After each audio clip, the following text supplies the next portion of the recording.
Bismillahirrahmanirrahim. Assalamualaikum warahmatullahi wabarakatuh. Waalaikumsalam. Alhamdulillahirrahmanirrahim. Malam hari ini Allah pertemukan kita kembali di pertemuan pekanan kita. Mudah-mudahan malam hari ini kita bisa lanjutkan. Materi kita malam hari ini adalah tentang adab meminta izin, atau kalau di dalam bahasa Arabnya disebut, kalau istilah fikihnya itu adab al-istizan, adab meminta izin.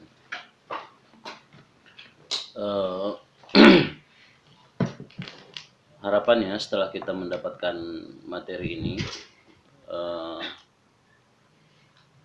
kita bisa berkomitmen terhadap adab meminta izin ini. Jadi tidak termasuk lagi menjadi orang-orang yang tidak memperdulikan tentang izin, kemudian berlaku sesukanya di dalam organisasi maupun di dalam berjamaah. Kemudian harapannya kita juga bisa memahami tentang bahwa meminta izin itu adalah bagian dari akhlak di kalau istilah di kita itu suluk tanzimi gitu. Jadi secara sistem di dakwah kita ini adalah sesuatu yang sangat diperhatikan, akhlak kita tentang meminta izin. Jadi kalau kita tidak pernah memperbaiki adab kita tentang meminta izin ini, sama dengan kita memiliki akhlak yang buruk. Nah, dan mudah-mudahan kita menjadi orang-orang yang kemudian bisa membiasakan diri kita dengan adab meminta izin ini dalam semua hal dalam urusan kita. Meminta izin ini kelihatannya sepele, masalah yang tidak terlalu besar, tapi ternyata adab meminta izin ini adalah sesuatu yang sangat penting dan sangat berpengaruh, dan dia menjadi salah satu indikator kedisiplinan seseorang. Ya. Jadi kejelasan kabar, informasi, kondisi kita itu penting. Gitu. Jadi ini sangat diperlukan dalam kehidupan kita ketika kita sudah menyiapkan diri kita untuk berjamaah, menyiapkan diri kita untuk masuk ke dalam organisasi dakwah. Ini adalah sesuatu yang sangat penting kita perhatikan. Kalau kita nggak latih diri kita untuk membiasakan adab meminta izin ini, sama saja kita sebenarnya sedang menyiapkan diri kita untuk pelan-pelan terpental dan terlempar dari jamaah ini, karena tinggal nunggu waktu aja gitu. Sikap kita, adab kita akan membuat diri kita sendiri semakin jauh dari kebiasaan-kebiasaan kedisiplinan di dalam berjamaah. Jadi kebalikannya, ketika kita bisa menjaga adab meminta izin ini, ya, ini adalah ciri bahwa kita akan menjadi orang-orang yang insya Allah bertahan di dalam jamaah ini, karena kita sangat memperhatikan tentang persoalan izin. Yang dimaksud dengan adab meminta izin ini bukan bagaimana kita memohon izin, bukan, tapi memperhatikan kapan kita perlu izin, kapan kita nggak boleh izin gitu. Itu perlu diperhatikan. Itu yang disebut dengan adab. Nah, Islam sangat mengatur tentang adab meminta izin. Di Al-Quran banyak ayat yang kemudian membahas tentang adab ini. Kemudian di Al-Quran, ya, kita bisa lihat di Al-Quran di surat An-Nur ayat 62 dan 63-nya. Jadi surat ini asbabun nuzulnya adalah ketika perang Khandaq, ya.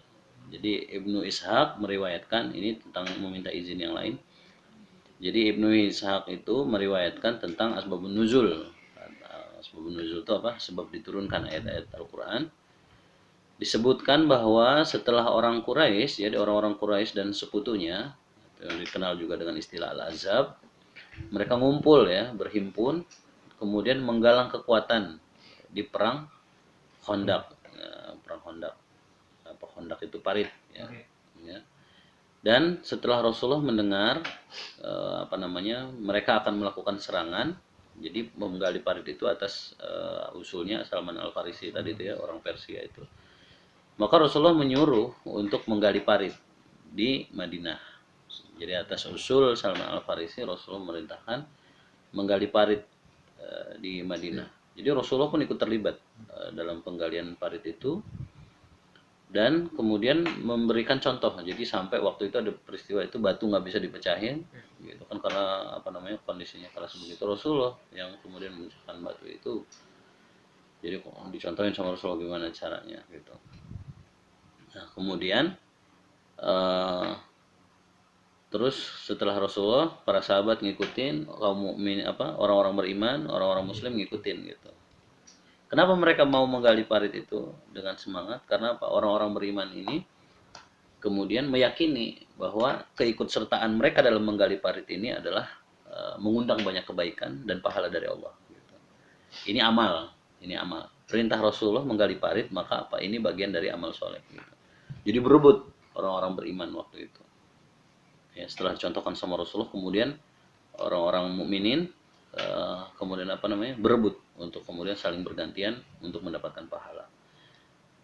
Nah, orang-orang yang berebut itu orang-orang beriman gitu. Tapi ternyata ada beberapa orang munafik. Ya, jadi mereka itu ketika orang beriman itu ditandai tadi itu, ketika mereka itu mendapat amanah dari Rasulullah, dapat tugas dakwah dari Rasulullah, dalam konteks itu adalah menggali parit. Ciri-ciri orang beriman itu mengerjakan dengan sungguh-sungguh amanahnya. Jadi kasih amanah dikerjakan sungguh-sungguh dan berebut, karena apa? Mengetahui kalau ada tugas dakwah itu berarti apa? Itu gudang pahala di situ. Gitu. Jadi berlomba-lomba untuk menyelesaikan amanah, menunaikan amanah. Kemudian ada orang munafik. Nah, berarti apa? Di sini ciri-ciri orang munafik itu, mereka ketika dikasih amanah itu mengerjakan amanahnya secara setengah-setengah. Gitu ya. Jadi waktu itu kejadian saat menggali parit-parit itu, kondak itu, orang-orang munafik itu menggali secara setengah-setengah dan kerjanya lambat. Jadi udah kerjanya setengah-setengah, jadi nggak sepenuh hati gitu. Ya sekedar kerjain aja lah, menggugurkan kewajiban aja, biar nanti kalau ditanya sama Rasulullah, aku udah ikutan lah gitu. Tapi apa? Mereka ngerjainnya apa? Setengah-setengah dan lambat-lambat, dan datangnya pun terlambat. Nah, itu. Datangnya juga terlambat. Enggak bersegera seperti kaum mukminin, tapi mereka itu datangnya terlambat. Hadir bersama Rasulullah dan kaum mukminin gitu. Saat membuat parit itu. Jadi mereka mengerjakan itu agar terlihat sama Rasulullah gitu. Sekedar menggugurkan kewajiban. Gitu ya. Jadi mereka itu disampaikan di riwayat itu, mereka itu hanya mengerjakan pekerjaan-pekerjaan kecil dan ringan saja gitu. Kemudian mereka mencari-cari celah. Jadi saat lagi orang-orang pada sibuk kerja, mereka mencari celah untuk pulang. Ya, mencari celah untuk pulang ke rumah-rumah mereka tanpa sepengetahuan Rasulullah. Dan juga mereka nggak meminta izin. Nah, ini ciri-ciri orang munafik. Jadi mudah-mudahan Allah jauhkan kita dari karakter seperti ini. Ketika dikasih amanah, ciri-ciri orang munafik itu apa? Mengerjakannya nggak sepenuh hati, mengerjakannya setengah-setengah, hanya sekedar menggugurkan kewajiban, dan kemudian pengen cepet-cepet selesai. Udah datangnya terlambat, itu ciri-ciri orang munafik berarti gitu. Kalau kebiasaan datang terlambat, berarti apa? Ciri-ciri munafik. Karena itu yang dilakukan oleh orang munafik saat perang Khandaq itu. Datangnya terlambat, pulangnya pengen cepet-cepet, dan pulangnya cepet-cepet itu tanpa izin dari Rasulullah. Nah, ngumpet-ngumpet gitu pulangnya. Ya. Sementara orang beriman di hari itu, mereka itu punya urusan juga di rumah mereka masing-masing gitu. Jadi orang beriman itu mereka juga punya hajat masing-masing, punya urusan masing-masing yang harus ditunaikan selain menggali perang Khandaq itu. Jadi maksudnya apa? Ketika ada amanah dakwah, yang mengerjakan amanah dakwah itu bukan orang-orang nganggur. Jadi orang-orang yang juga punya pekerjaan gitu. Jadi mereka juga punya urusan di rumah mereka masing-masing. Tapi ciri-ciri orang beriman itu, karena dia punya pekerjaan lain dan dia juga memang harus menunaikan amanah dakwah itu, jadi dia menyampaikan kepada Rasulullah bahwa dia punya pekerjaan lain. Jadi ngomong ke Rasulullah, Rasulullah, aku nih pengen ikut nih ngerjain di sini, tapi aku punya pekerjaan lain Rasulullah di rumah. Pekerjaan yang sangat penting juga. Jadi dikasih tahu ke Rasulullah bahwa mereka itu punya pekerjaan juga, punya hajat yang lain. Disampaikan kepada Rasulullah apa itu hajatnya, kemudian mereka meminta izin kepada Rasulullah agar mereka diizinkan untuk apa? Menunaikan hajat mereka, mengerjakan pekerjaan mereka yang lain di rumah. Gitu ya. Maka saat mereka meminta izin kepada Rasulullah, kemudian Rasulullah pun memberi izin waktu itu. Dan ciri-ciri orang beriman itu, ketika dia sudah meminta izin kepada Rasulullah untuk menunaikan hajatnya, setelah selesai hajatnya, maksudnya setelah selesai kerjaannya di rumah, langsung buru-buru balik lagi ke lokasi. Gitu. Untuk apa? Melanjutkan tugas dakwahnya. Bukan, ya aku kan udah izin, wis nggak usah balik lagi. Nggak gitu. Jadi kalau tahu kerjaan dakwah itu belum selesai, terus dia punya kerjaan lain, izin, selesai kerjaan di rumah, balik lagi. Gitu. Itu ciri-ciri orang beriman. Gitu. Mereka gitu. Jadi mereka minta izin sama Rasulullah karena punya pekerjaan di rumahnya. Setelah selesai pekerjaan di rumahnya, mereka langsung buru-buru balik lagi untuk meneruskan pekerjaan mereka tadi apa? Menggali parit. Gitu ya.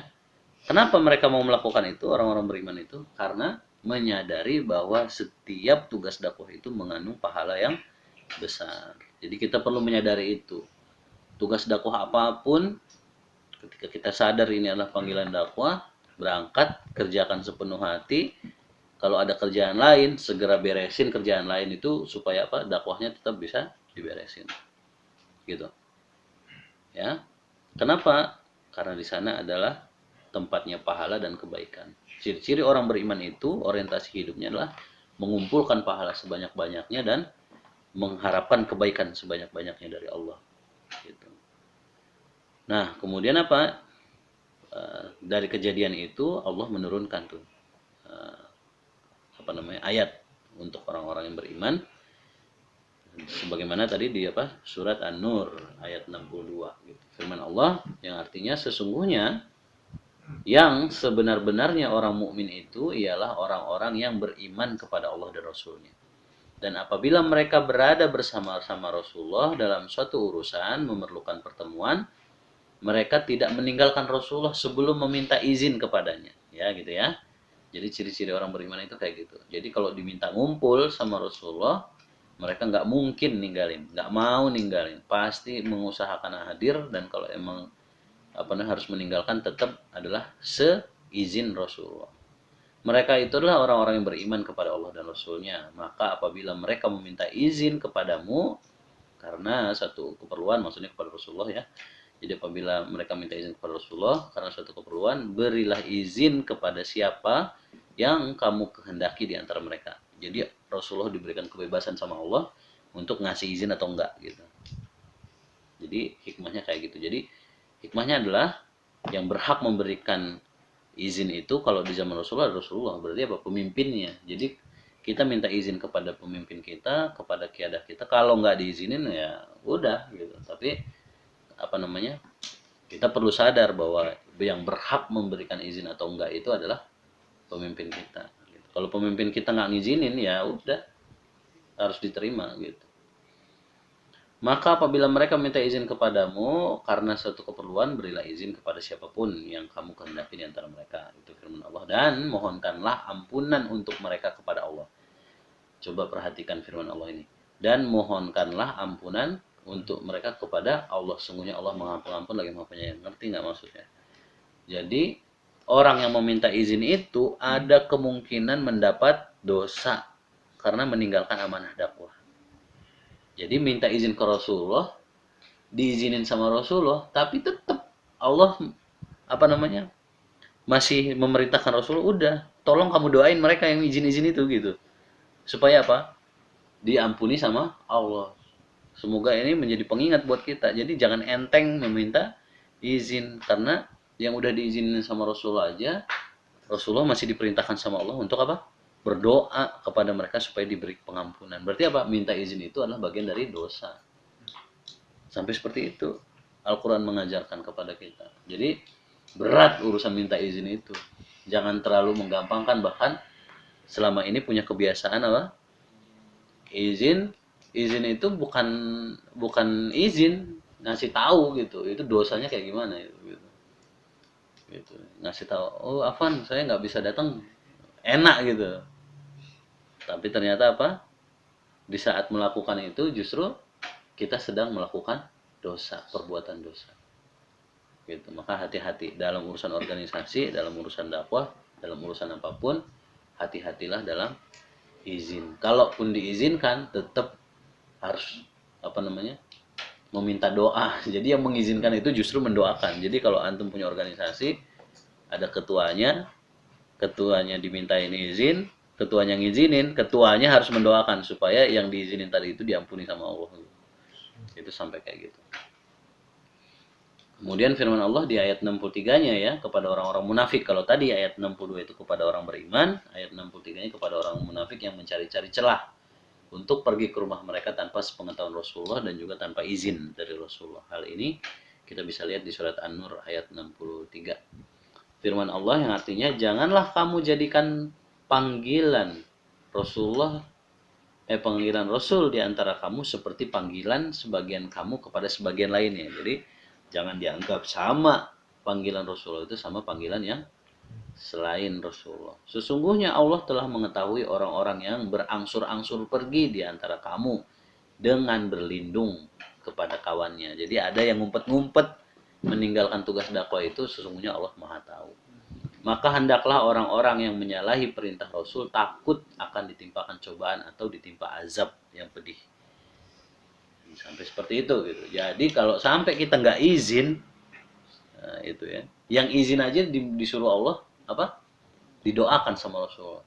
Kalau sampai nggak hadir, nggak menunaikan amanah dakwah, nggak datang liko, itu sama itu.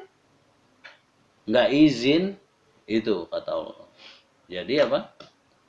Takut apa namanya? Perintah Rasulullah, takut akan ditimpa cobaan atau ditimpa azab yang pedih. Jadi apa? Akan diazab sama Allah, dibuat repot sama Allah, disusahin sama Allah gitu. Nauzubillah min dzalik. Jangan sampai kita nggak jadi orang-orang kayak gitu. Jadi kalau kita sadar kita punya amanah dakwah, tunaikan sepenuh hati.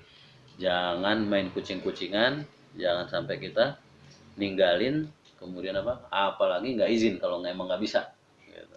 Nggak izin itu berarti siap-siap kita ngejeburin diri kita sendiri kepada azab Allah.